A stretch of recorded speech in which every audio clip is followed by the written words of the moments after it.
喺陽春3月嘅日子裏邊，我哋離開咗喧囂嘅城市，嚟到風景秀麗嘅江南。綠水環抱嘅群山中，滿山遍野嘅馬尾松，層層疊疊，鬱鬱蔥蔥。呢度就係國珍松花粉嘅原料採集地，美麗的千島湖。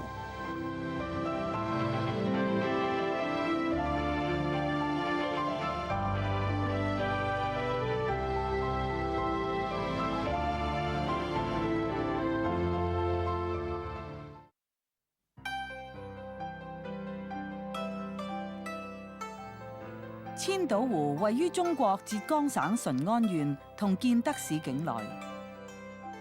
20世紀50年代，為建設新中國第一座自行勘察設計、自行施工嘅大型水電站新安江水電站，攔柱咗錢塘江上游主水源新安江，而形成咗呢一個浙江省最大嘅人工湖。新安江水電站壩高105米。水庫呈東西方向伸延，長約150公里，最闊處約10公里，面積達到580平方公里。庫區中原有嘅山巒儲水後變成咗個島嶼，共計1078個，因而得名千島湖。湖上春來似畫圖，亂風圍繞水準浦。我哋行舟喺波光粼粼嘅千島湖上，放眼望去，遠山積翠，近水晶瑩，淡雅如畫嘅千島湖令人神往。回轉百里間，青山千萬丈，連岸去不斷，對嶺遙相向。穿行於湖中密布嘅島嶼間，環視左右，松排山面千重翠，青羅裙帶展新蒲。小島上生長嘅馬尾松枝葉繁茂，松花綻放，金色嘅花穗立滿枝頭。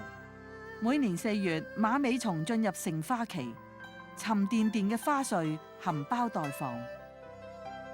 喺清明前後多雨嘅季節裏邊，一旦雨過天晴，成熟嘅花粉顆粒遇清風展氣囊，迅速從花囊中飛向空中，似金粉般隨風散落。行走於上，印跡清晰，有詩為證：嬋遇石橋去，李齒印松花。古人詩句形象咁描述咗呢一個景象。飄落喺湖面上嘅松花粉，或聚或散，恰如詩雲。山騎金雕復彩衣，松花水上續春歸。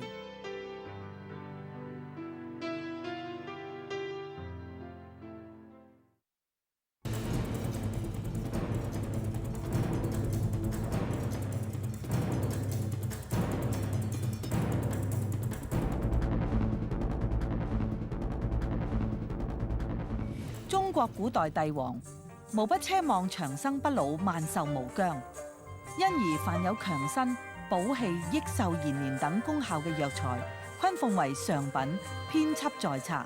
松花粉以其珍貴稀少同埋獨特嘅藥用價值位列其中。自中國第一部藥典東漢成書嘅《神農本草經》起，歷朝藥典均記載有松花粉。漢朝《神農本草經》記載，松花粉松黃，氣味甘平無毒，主治心腹寒熱邪氣，利小便，消瘀血，久服輕身益氣力，延年。唐朝《新修本草》記載，松花即松黃，忽取正似蒲黃，久服令輕身，療病勝似皮葉及枝也。明朝《本草綱目》記載，松花甘溫無毒，潤心肺，益氣，祛風止血，亦可釀酒。清朝《本草經解要》中記述，松花氣溫，品天春和之木氣，入足厥陰肝經，味甘無毒，得地中正之土味，入足太陰脾經，氣味驅升陽也。其主潤心肺者，飲食入胃，脾氣散精，舒於心肺。松花味甘益脾，氣溫能行。脾為胃行其津液，舒於心肺，所以潤心肺也。益氣者，氣溫益肝之陽氣，味甘益脾之陰氣。風氣通肝，氣溫散肝，所以除風。脾統血，味甘和脾，所以止血也。對松花粉嘅藥理功能作咗詳細嘅解釋。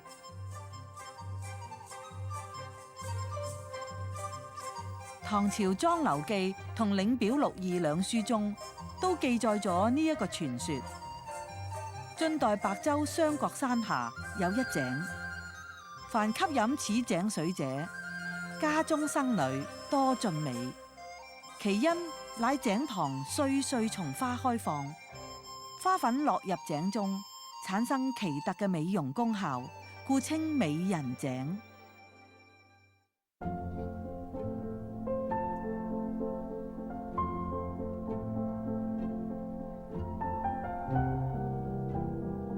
由於松花粉採摘期喺清明前後，正值多雨季節，花穗含水量大，採摘後不易保存，容易微變，因此難為世人廣泛所用。自20世紀80年代起，中國科學家歷經10餘年嘅研究，終於掌握咗松花粉大規模採摘後嘅保鮮儲存技術，奠定咗松花粉廣泛嘅市場應用前景，並且對松花粉所含營養成分以及生理作用展開咗持續不斷嘅研究。經實驗證實，松花粉所含營養物質十分豐富，總量多達200餘種，營養成分含量比例配搭合理，全部呈活性。松花粉能調整同埋提高人體免疫力，增強人體嘅抗病能力，使多種不良症狀得到改善。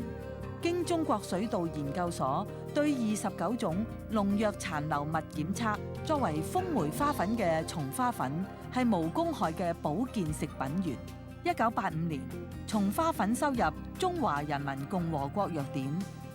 1997年，中國國家衛生部確認松花粉為新資源食品。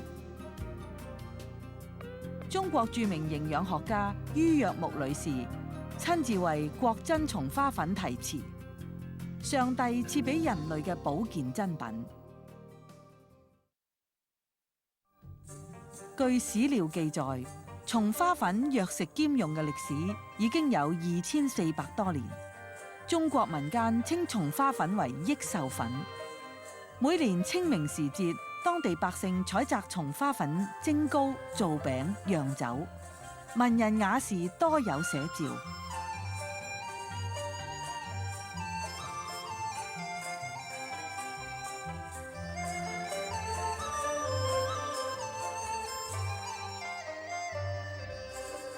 宋朝嘅山家清宮中提到用松花粉做成嘅松黃餅，不為香味清甘，亦能壯顏益智。喺漫長嘅歲月裏邊，歷代文人墨客留下咗大量不朽嘅詩篇，形成咗中華民族獨特嘅松樹文化。唐代詩人白居易一生愛松、種松，每當清明時節，佢用採摘嘅松花粉釀成松花酒，並且留下不朽嘅詩篇《枕上行》：腹空先盡松花酒，室冷松妝貴步裘。若問樂天憂病否？樂天知命了無憂。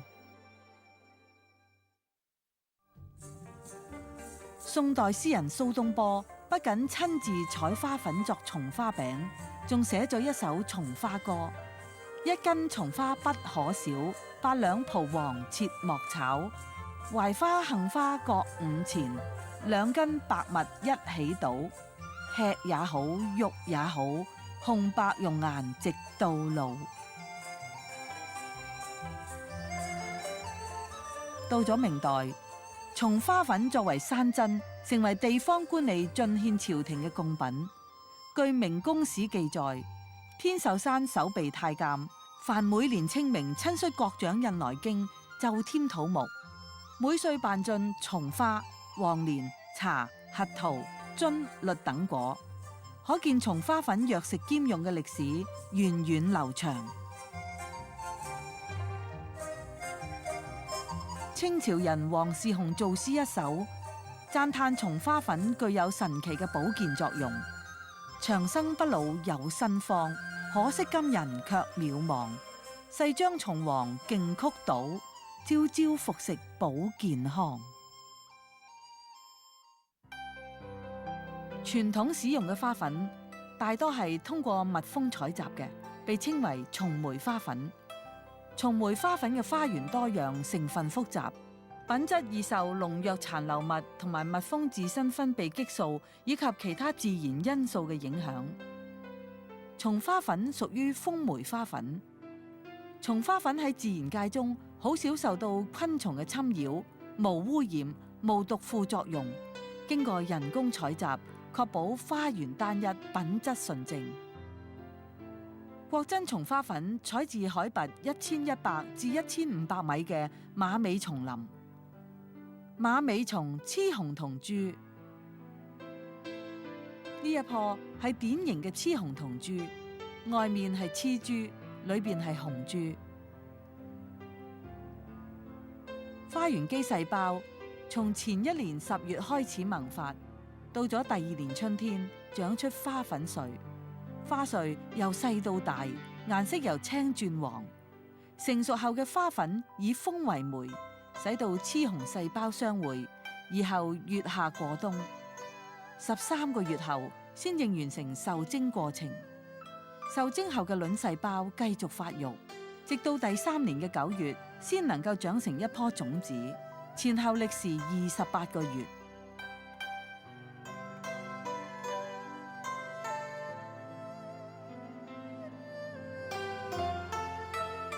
喺呢個漫長嘅孕育週期裏邊，花粉中豐富嘅營養成分同抗氧化物質起到咗至關重要嘅作用。否則喺相對封閉嘅狀態下，花粉細胞難以存活，無法完成繁衍過程。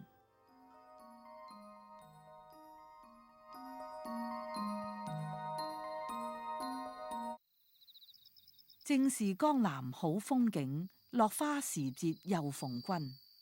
喺國珍松花粉採摘基地，我哋採訪咗新時代健康產業總經理黃永光先生，佢向我哋介紹咗松花粉採摘嘅要領。佢話：松花粉嘅品質必須由源頭揸起。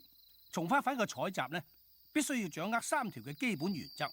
第一呢，就周圍不能夠有任何嘅污染源，包括公路同埋農藥嘅污染都不能夠有嘅。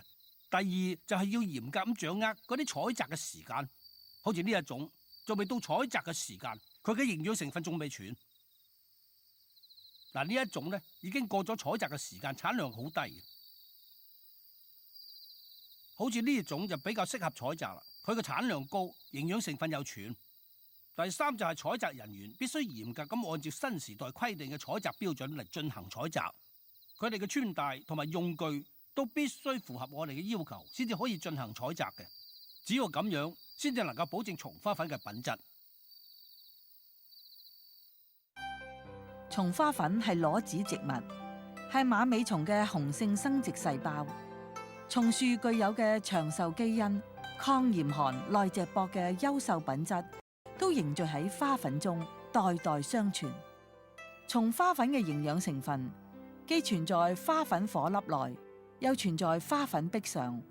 為解決松花粉營養成分嘅全部釋放，新時代健康產業有限公司利用國防軍工企業科技優勢，運用低溫高速氣流超細粉碎技術，成功咁將松花粉進行破壁處理。破壁後嘅顆粒達到5微米，更利於人體吸收。由於解決咗採摘、保鮮同埋破壁2大技術難題，終於使到松花粉走進尋常百姓家，為人類健康造福。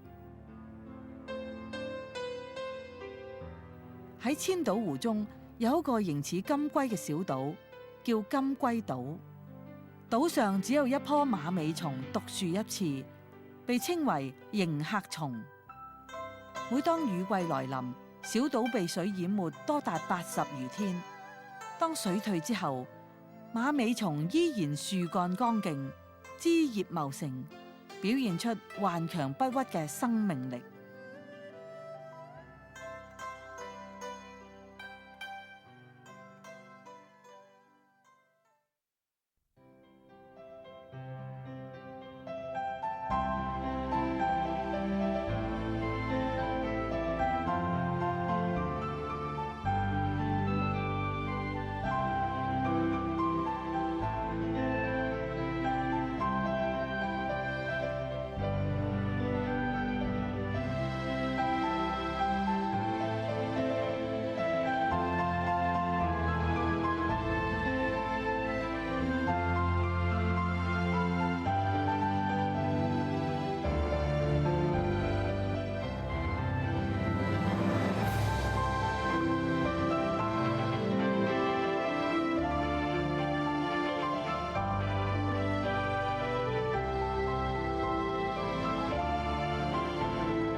喺世世代代生命不息嘅歲月裏邊，松樹佢以博大嘅胸懷迎送四季嘅風霜，以挺拔嘅身軀經受貧瘠嘅洗禮。佢不求索取，將生命嘅精華無私咁奉獻俾人類。佢不求回報，用樸實無華嘅品質讓世人崇尚。喺呢度，等我哋衷心咁祝願每一個人都好似松樹一樣長壽健康。